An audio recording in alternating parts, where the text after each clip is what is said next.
Good morning students. Good morning students. Once again I welcome you all on online classes of Jamna Christian Junior High School. Students, now we will start our annual course and I will start chapter number 12 today, Rise of Indian Nationalism. It is on page number 123. Chapter name is, once again I will repeat chapter name is Rise of Indian Nationalism. In this Indian nationalism, first topic is impact of British rule. Impact of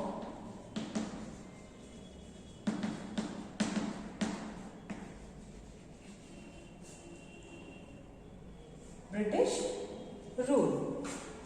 Now in modern Indian nationalism arose to meet the challenge of foreign domination. It was a reaction to oppress and exploit nature of the British rule and the clash of interests of the Indian people with those of the British.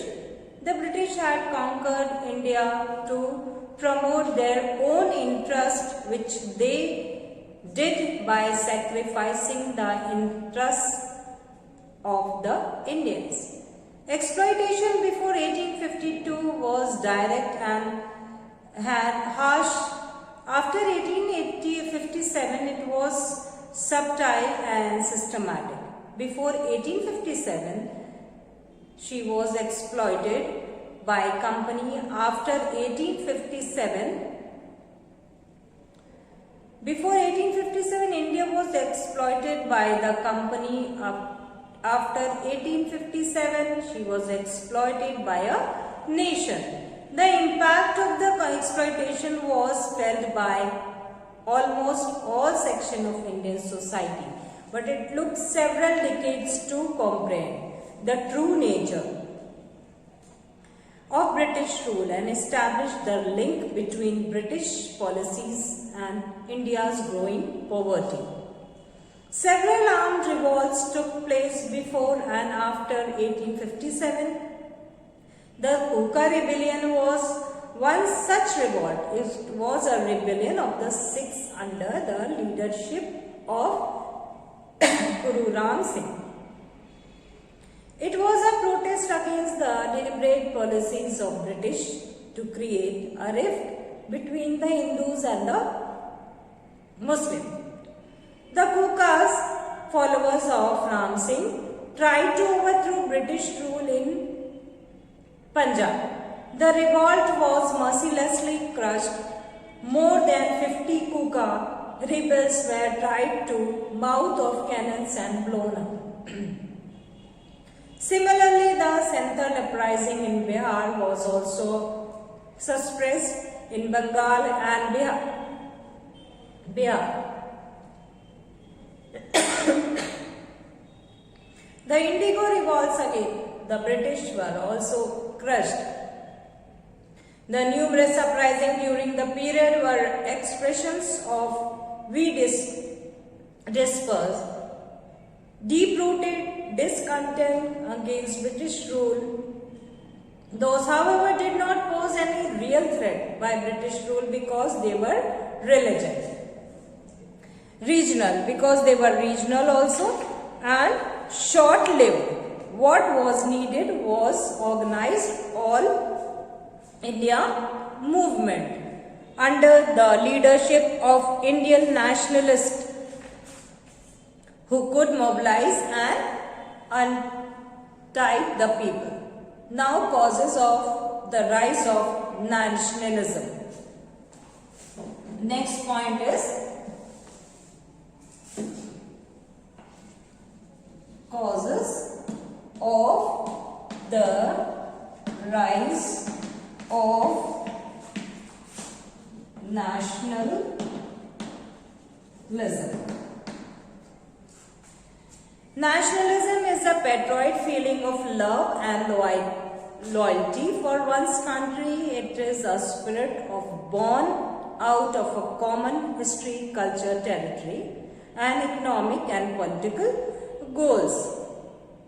There were several factors responsible for the birth of nationalism in India.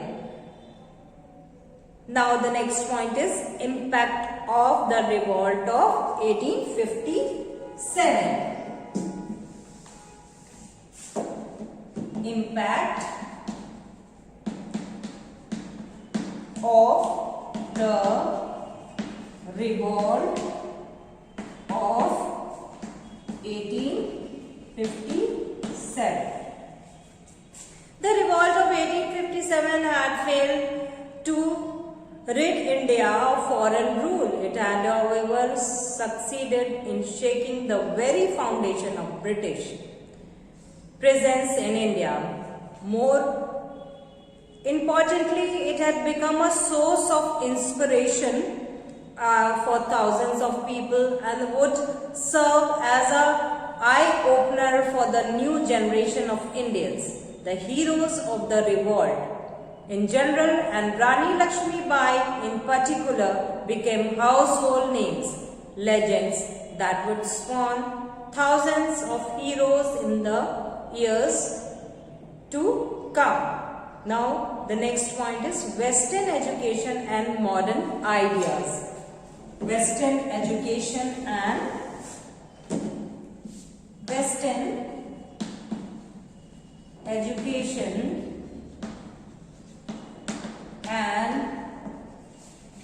modern ideas.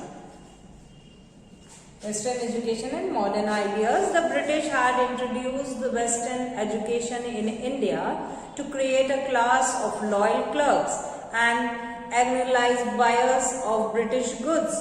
Western education did that as much more. It opened the food gates of modern knowledge and rational thinking also. New ideas of humanism, nationalism and democracy transformed the traditional outlook of the people. A new class arose, Indian educates in English, small in number, but who in course of time would produce leaders and organizers of the national movement also.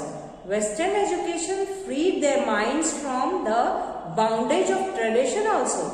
They learned about the successful movements for freedom and unifications of other countries also. They saw with greater clarity the evil effects of the British rule and dreamed of a modern, united, prosperous and strong India. The next point is the English language. The English language.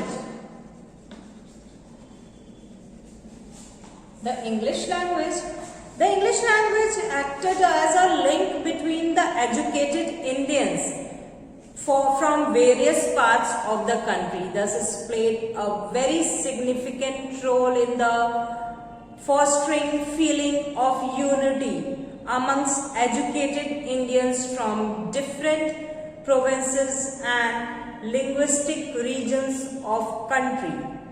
The barriers of language now broke down as the English language became the common medium of communication. Educated middle class Indian who spoke different languages could now express their views and exchange ideas among themselves in English. A common language fostered a sense of honestness and understand of their Indian identity.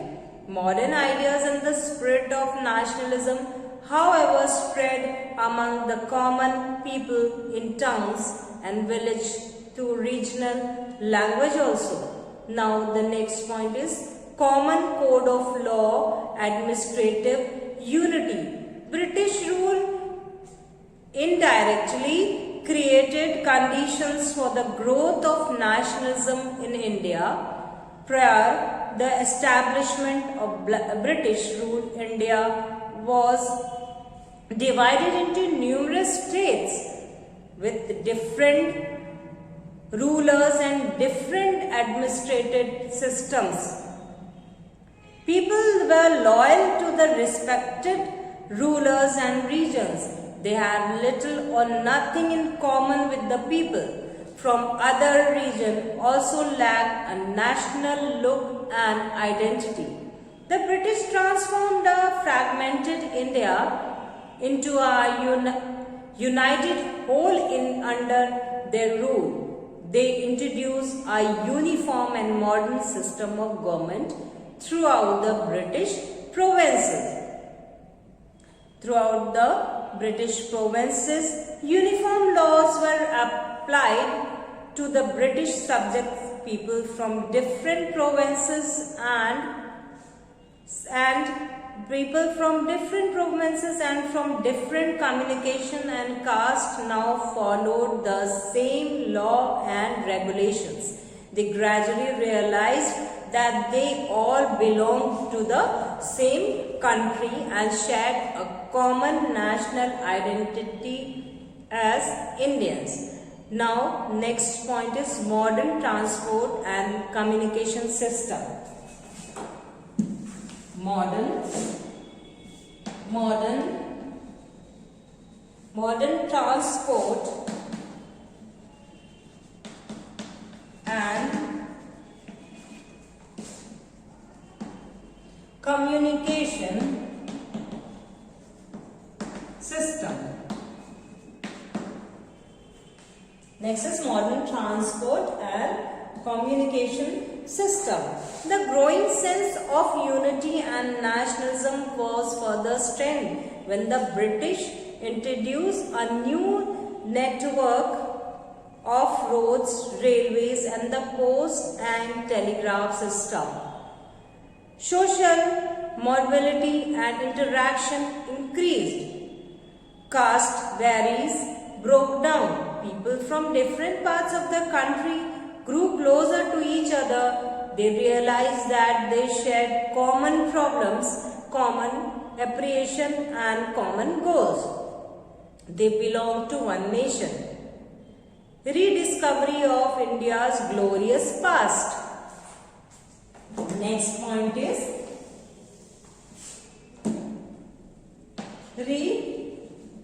rediscovery of India's glorious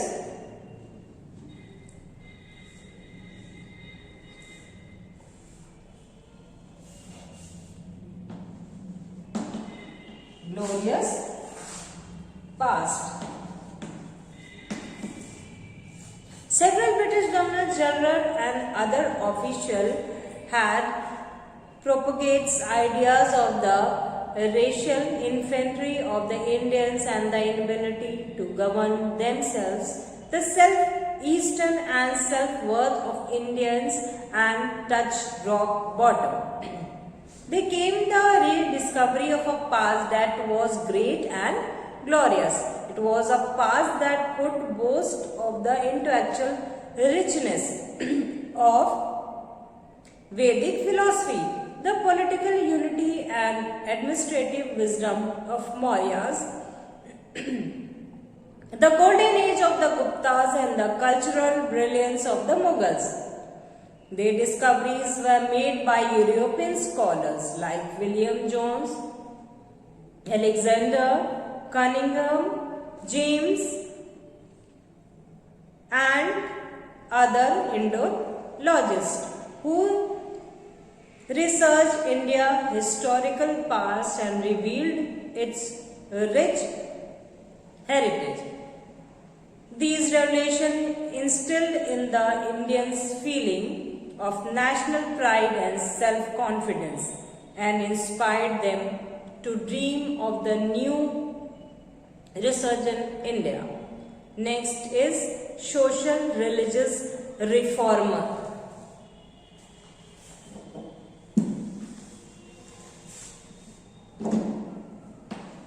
social,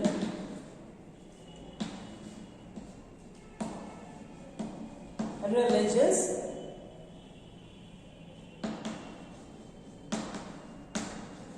reformers.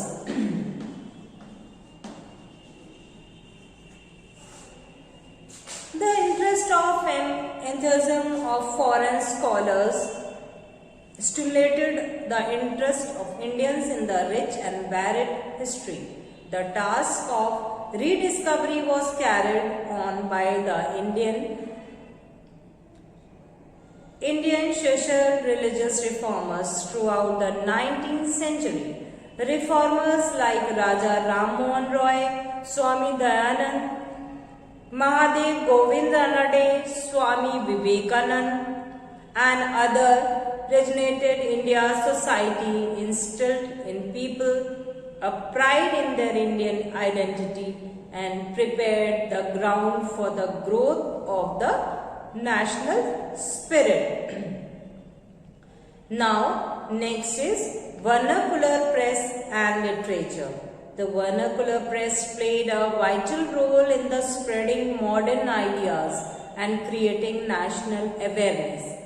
Nationalism leaders, the best among the educated middle class intellectuals, used the press to criticize British policies and expose the evil foreign rule. The ideas of democracy and responsible government were popularized through the press. Indians were asked to unite and work for the welfare of the nation. Thus, the press became a powerful medium which was used to arouse the spirit of nationalism among the people. National literature also inspired the spirit of nationalism among the people. Novels, essays and patriotic poems written by well-known authors and poets fired the imagination of the common people and gave rise to the powerful patriotic feeling also. Bankim Chand Chattopadhyay, Vande Mataram continues to evoke small patriotic emotions among Indians even to this day. Now, economic exploitation. Next point is economic exploitation.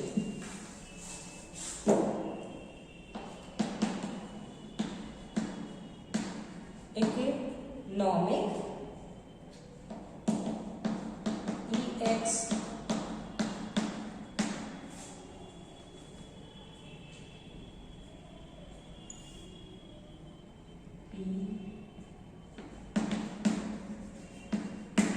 economic exploitation. British economic policies in India had deliberately transformed India into an agricultural colony. India had become a supplier of British raw materials also and had a market for British manufactured products also. The destructions of India's traditional industries and exploitation of her abundant resources to serve the interests of the British. Now, empire exposed the true nature of British rule. I will tell you some points also. The drain of India's wealth to British. Next is the impoverishment of the masses, industrial decay, grinding poverty, frequent famines and the indifference and apart of the British government produced a nationalistic reaction. The educated Indians realized the gravity of the situation and the need to have some control over economic policies. Now, racial ignorance and racial discrimination of British rulers. All Indians, irrespective of their social, economics and political status, were considered to be an inferior and uncivilized race. They were looked down upon, treated with contempt of humilities. Western ideas of equality and personal freedom were taught in English schools and colleges in India. The Queen's proclamations of 1858 promised Indians equal opportunities. This was in sharp contrast to the actual situations also. The discriminatory policies adopted by the British by the social policies, political and economic level were greatly resented by the Indian intellectuals. Indians was debarred from using parks, clubs, hospitals, libraries and railway coaches reserved exclusively from the British. All important positions in the administration were also reserved for the British. Surendranath Banerjee was dismissed from the Indian civil service on flimsy grounds. Nominated Indian members in legislative councils were not given any power. Next is repressive policies of Lord Lytton. Next point is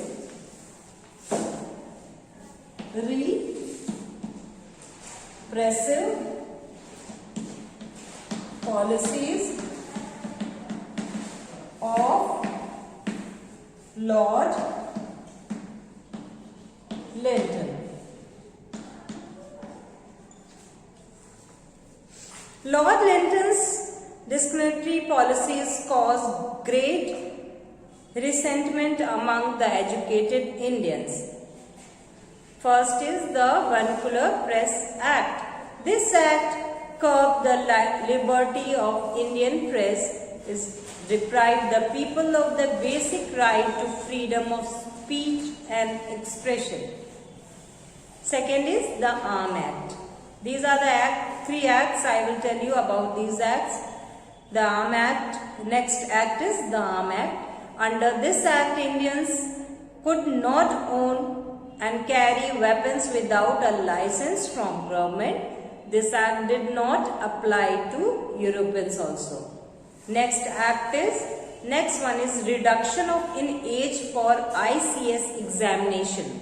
The age limits for candidates appearing for the Imperial Civil Service ICS examination was reduced from 21 years to 19 years.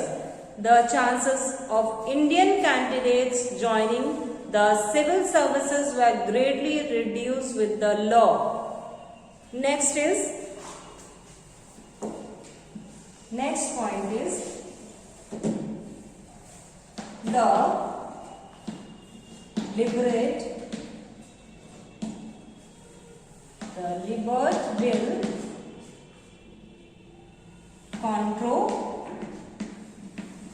the Liberate Bill controversy.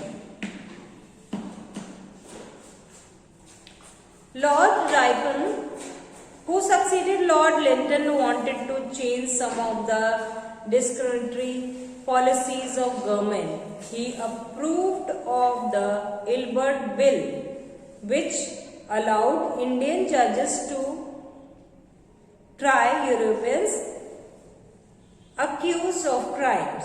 The violent reaction known as the White Mutiny of the Europeans and Anglo-Indian to this proposal shocked the Indian nationalists. The bill had to amend it. The incident blew the lid off the racial ignorance of the Europeans. It served as an eye-opener and drove home the urgent need to form an organized national body to protect the interest and dignity of the Indians.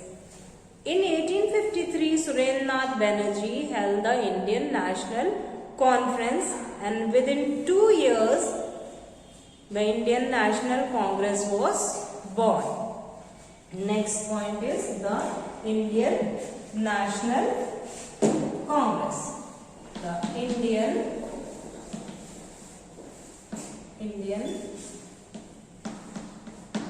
National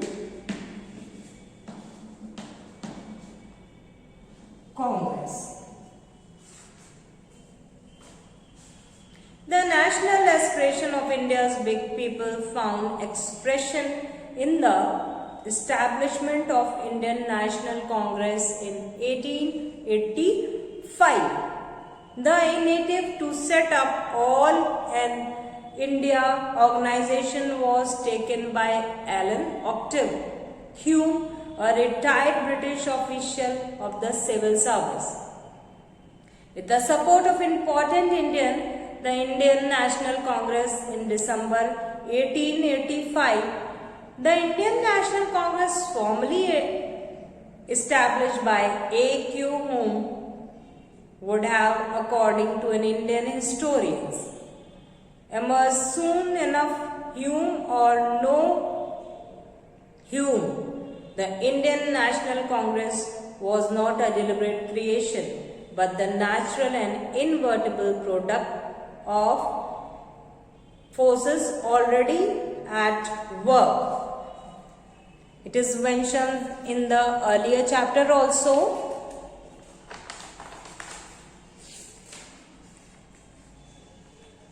Now, next is the first session of Congress was held in Bombay, now Mumbai, in December 1885. It was presided over the V.C. Banerjee and attended by 72 delegates. The main arms of the Congress were, first point is to promote friendly relation among nationalist workers in different parts of the country. Second is to develop strengthened feeling of national unity throughout the country. Third point is to formulate popular demands and to place them before the government. And fourth point is to train and organize public opinion for the country. And the first session of the Congress in it was the delegate affirming their loyalty to the British Crown and declared that they desired were greater involvements and participations of the Indians in the government. This soft courtesy attitude of the Congress would in 44 years time be transformed into a strident, emphatic demand for Purna Swaraj. Now I will tell you some valuable skills also. And the people should not be discriminated on the basis of race, caste, color or creed. We should not look down upon people who belong to different culture. Discriminatory policies can cause great resentment among people and disrupt peace both at the national and international level. Students, you have to leave one page. Now this chapter ends here. You have to leave one page for your syllabus, for your annual syllabus, and after that you have to write important words in your classwork copy.